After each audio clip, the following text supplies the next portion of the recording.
Cette vidéo vous montre comment utiliser l'enduit d'EcoExperience pour réaliser simplement un mur aspect pierre village. Avant de commencer à appliquer l'enduit, il y a une étape très importante, c'est la préparation des supports. Vous allez découvrir quelle préparation sera nécessaire sur votre mur en cliquant sur la vidéo « Préparation des supports ». Vous allez ensuite préparer les pigments. Pour plus de détails, vous pouvez cliquer sur la vidéo « Pigmentation ». Pour réaliser le modèle présenté, nous allons utiliser les pigments. Pierre naturelle, une cuillère à café pour un demi-litre d'eau. Le pigment ombre naturelle, une cuillère à café pour un demi-litre d'eau. Et le pigment noir, une demi-cuillère à café pour un demi-litre d'eau. Une fois que la préparation de votre mur est terminée, et le cas échéant que le temps de séchage est écoulé, vous allez pouvoir commencer l'application de l'enduit d'EcoExperience. Pour mélanger le produit, vous pouvez utiliser une perceuse avec un embout mélangeur, mais vous pouvez également utiliser un malaxeur ou une bétonnière. Dans ce cas, il sera nécessaire de passer un chiffon imbibé d'huile dans la cuve de la bétonnière avant de préparer le mélange. Vous allez à présent mélanger l'enduit d'EcoExperience. Il faut 5,5 litres d'eau pour un sac.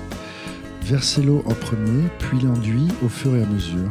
Une fois que la poudre est bien mélangée à l'eau, continuez à malaxer encore 1 minute.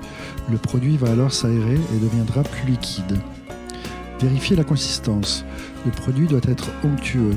Faites le test. S'il ne reste pas sur la surface de la truelle quand vous la tenez horizontalement, c'est qu'il est trop liquide.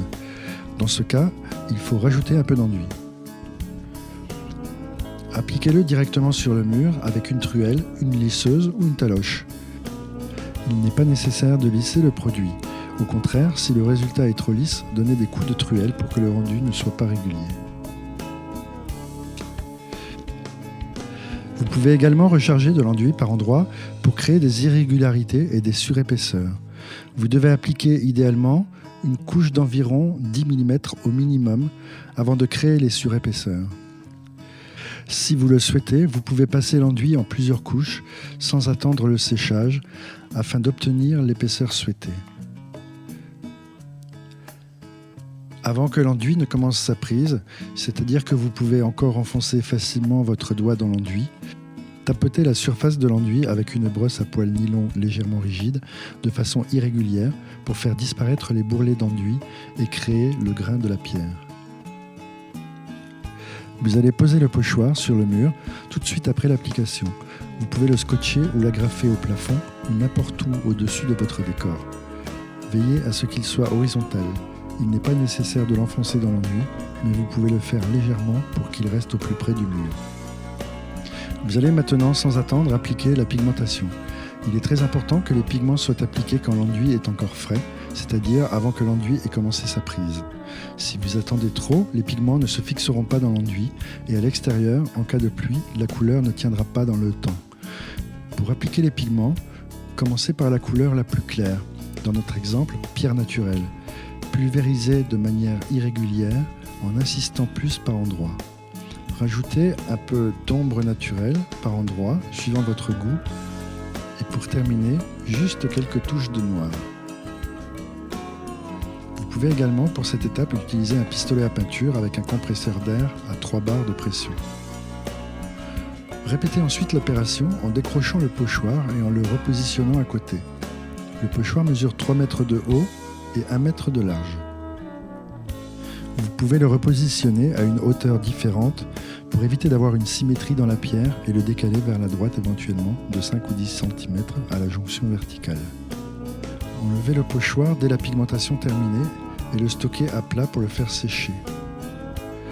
Contrôlez la prise de l'enduit régulièrement car pour passer à l'étape suivante, le produit doit avoir commencé à durcir, ne plus être pâteux et le doigt ne doit plus s'enfoncer facilement quand on appuie dessus. Le taille-joint est fabriqué dans une qualité d'acier qui vous permet de modifier sa forme en fonction du dessin de vos joints à l'aide de vos doigts ou d'une pince. Taillez alors les joints grâce au taille-joint en commençant dans l'ongle en haut à gauche, puis de gauche à droite et de haut en bas, comme en lisant un livre. N'hésitez pas à revenir une deuxième fois sur vos joints pour mieux les définir. Suivez le bord de chaque pierre.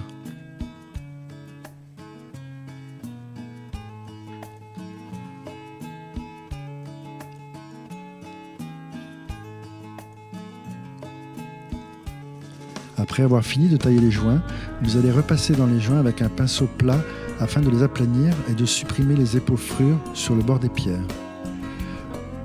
Une fois l'enduit sec et totalement dur au toucher, en fin de journée, repassez un coup de brosse ou de balai sur l'ensemble pour estomper les pigments et vieillir les pierres, et également pour enlever les poussières résiduelles. Si vous avez des questions, vous pouvez contacter un de nos conseillers par chat sur notre site.